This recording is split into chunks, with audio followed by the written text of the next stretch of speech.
Hello guys, welcome back to my channel. Okay, kali ini saya mau unbox my new accessory for my action camera, which is TELESIN magnetic camera neck holder with string. I do have the body strap, tapi it's quite a hassle lah untuk pakai. Kalau untuk activity yang betul-betul asap, yes, I'm gonna go with that. Tapi kalau untuk travelog, obviously memang menyusahkan lah kalau mau pakai body strap tu kan. So that's why I decided, you know what, I'm gonna get this thing so I could have my POV much easier to take. Without further ado, let's just unbox this thing.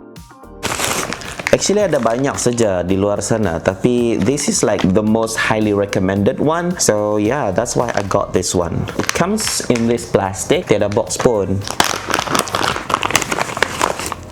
Okay, there are two things included. This one and then this one. I'm not sure what is this. I honestly have no idea what is this, tapi it looks like some kind of security string. Mari kita buka dulu yang ini. This is it. It's a very simple thing actually. Memang sangat-sangat simple. It comes with this string, so dia akan dipakai macam rantai. So yeah, that's why saya beli ini, sebab dia macam lagi senang lah untuk pakai. Wow, okay. Magnet dia memang kuat. Okay.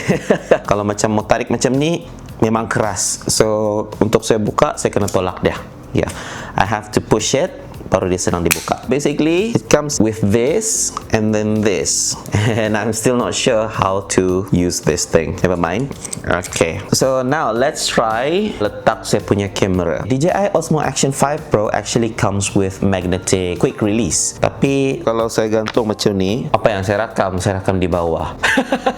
No, so I still have to attach it to this thing. So I'm gonna have to take from this rod. Yeah. Now, put my camera, adjust the angle, and just like that. Obviously, sekarang cara saya pasang sebenarnya salah. Sepatutnya, saya kena masukkan di dalam baju.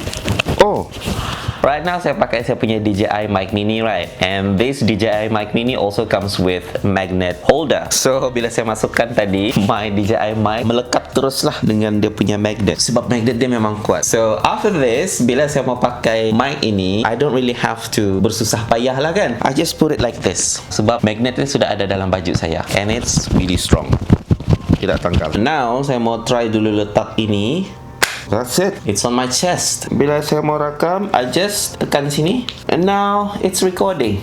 Yeah, from my point of view. So yeah, memang kuat dia punya magnet. Kalau tarik, memang susah mau tanggal. Basically, you have to push it.